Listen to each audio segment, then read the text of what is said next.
رحمة من ربك ترجوها فقل لهم قولا ميسورا ولا تجعل يدك مغلولة إلى عنقك ولا تبسطها كل البسط فتقعد ملوما محسورا إن ربك يبسط الرزق لمن يشاء ويقدر إنه كان بعباده خبيرا بصيرا.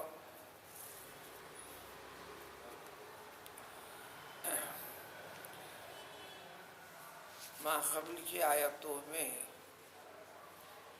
توحید کے بعد مسلمان کے لیے سب سے زیادہ اہم کیے جانے والے کام اور اس کی پابندی اور ان احکام کو ملحوظ رکھنا، توحید کے سبق کو ہی باقی رکھنا ہے۔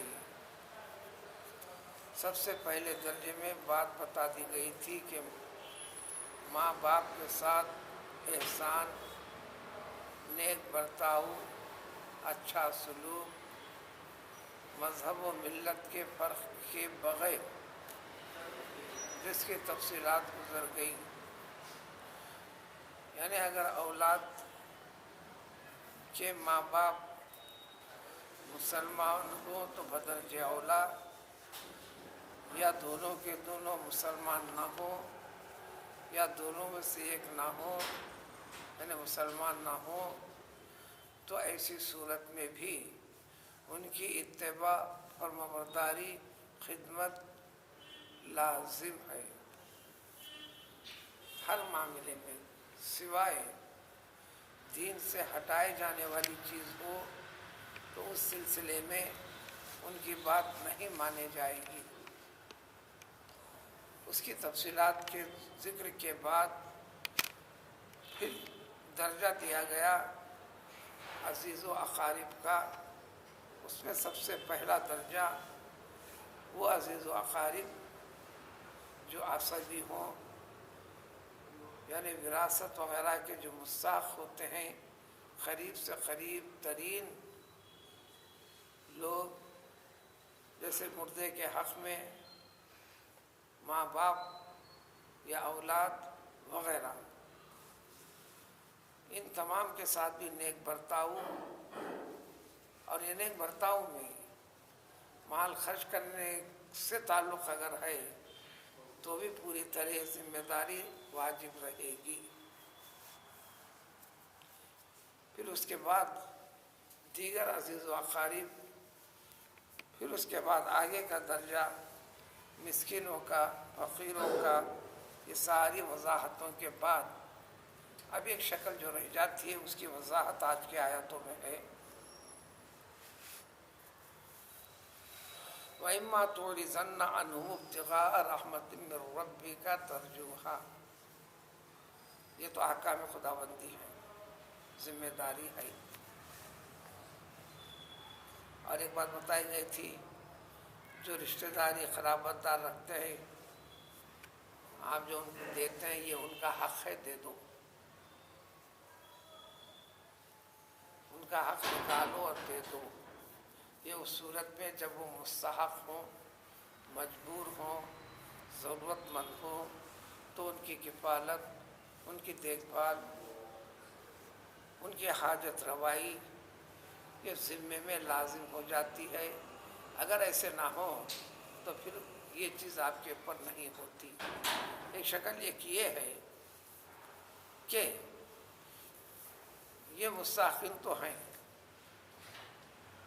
چاہے ماں کی شکل میں ہو، باپ کی شکل میں ہو، عزیز و اقارب کی شکل میں ہو، قریب کے ہو، دور کے ہوں، مسکین ہو، فقراء ہو، یہ حق بنتا ہے ان کی ذمہ داری پوری کرنا۔ یہ حکم آپ سے ہو گیا، لیکن اتفاق سے آپ کی خود حالت تنگ دستی کی ہو گئی، فقر و فاقے کی ہو گئی، جبکہ آپ کے اوپر ذمہ داریاں یہ نبھانے کی ذمہ داری آپ کے اوپر ہے جو ذکر کیے گئے معاملات میں، لیکن آپ کے خود ایسی شکل آ گئی، خدا نہ کرے آس لے کر امید لے کر آپ کی طرف نظریں جمائے ہوئے ہیں، یا آپ کے پاس پہنچتے ہیں، یا آپ سے امید رکھتے ہیں اور آپ سے طلب کیا، خود آپ کے لیے نہیں ہے۔ یہ شکل یہ اتنا ہے، انتہائی تنگ دستی کے ساتھ آپ اپنے بچوں کی ذمہ داری پوری کر رہے ہیں، دیگر عزیز و اقارب کی مزید آگے بڑھنے کی آپ کے پاس طاقت نہیں ہے۔ ایسی صورت میں تو ظاہر ہے کہ آپ دے نہیں سکیں گے۔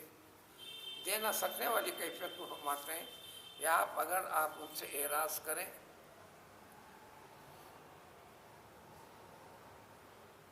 خوشحالی کے لیے، ہاتھ کھلا ہونے کے لیے، اسباب کے فراہم کرنے کے لیے، اگر آپ اس کے متلاشی ہیں، جو تلاش کر رہے ہیں رحمت خداوندی ہے، نخل مقام کر رہے ہیں، کچھ بھی کر رہے ہیں، جدوجہد کر رہے ہیں، یہ سمجھ کر کے پھر اللہ تعالیٰ یہ حالت یا کیفیت مجھ کو لوٹا دے، یا اس کیفیت کا مجھ کو اہلیت مجھ میں عطا کر دے، پیدا کر دے، تو پھر میں ضرور اس جیسے صورتوں میں میں ان کی تمنا کو پوری کروں گا، اس لیے کہ اللہ کا حکم ہے اور ایمان اس کا تقاضا ہے، اس کی تکمیل کرنا ہے۔ تو خیر یہ بات بعد میں ہوگی، حالات ایک دم سے پلٹتے تو نہیں، ارادہ کرنے کے ساتھ بھی تو آ جاتے بھی نہیں، لیکن اس وقت کیا کرو گے؟ ایک کیفیت پیغمبر صلی اللہ علیہ وسلم کے ساتھ بھی ہوئی تھی، طلب کرنے والا آ گیا، کچھ بھی نہیں تھا۔ آپ نے کبھی کسی کو زندگی میں نہ نہیں کہا، کچھ بھی نہیں تھا، خاموش گھر میں داخل ہو گئے، ادھر نماز کا وقت آ گیا، بلکہ روایت کے مطابق حضرت بلال رضی اللہ تعالیٰ عنہ نے اقامت بھی فرما دی۔ مسجد سے لگا ہوا حجرہ مبارک آپ کا وہی مکان ہے، آپ نکلے نہیں، تو اللہ تعالیٰ نے طریقہ بتایا، آپ کو بتا کر ساری امت کو یہ طریقہ سکھا دیا، سمجھا دیا۔ تو جا کر بیٹھ جانے سے کیا ہونے والا ہے؟ کچھ نہ کچھ جواب دینا چاہیے۔ وہ جواب کیسے ہونا چاہیے؟ تو اللہ نے فرمایا کہ ایسے لوگوں سے آسان لہجے میں، نرم گفتگو کے ساتھ بات چیت کر کے، کلام کر کے یا جواب دے کے ان کو بڑھائیے، جھڑک کر نہیں، سختی کر کے نہیں۔ کیا کہیں گے؟ پھر کبھی انشاءاللہ دیکھیں گے۔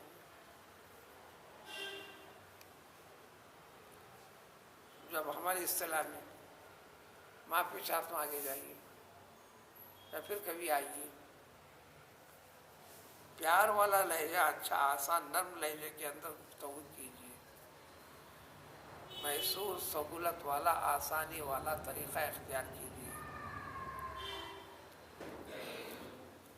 اب ایک شکل آپ پاس ہے بھی، نہیں دینا چاہتے، کہتے کیوں دوں، کس لیے دوں؟ ہے تو اللہ نے کہ دیکھو اپنے ہاتھوں کو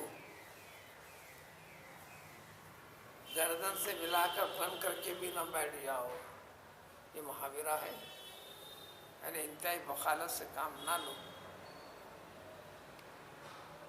رہتے ہوئے بھی ویرانی آئے گی زندگی میں، اور کچھ دینے لگتا ہے یہ حد و حساب لوگ آنے میں رکھتے ہیں، اس لیے کچھ نہ کچھ ملتا ہے،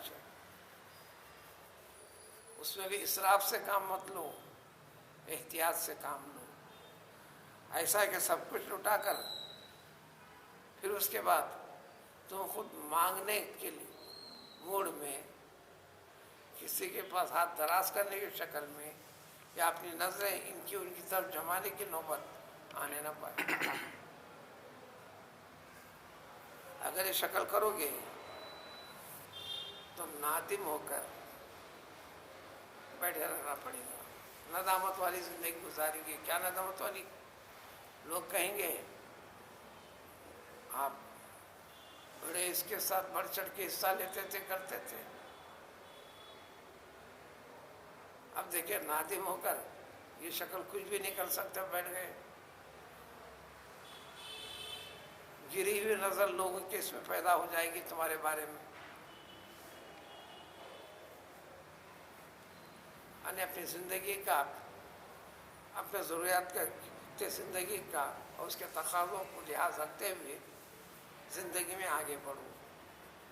یہاں تک اس رکوع کی ابتدا سے رکوع کے اختتام تک ایک ہی قسم کے مسائل تھے.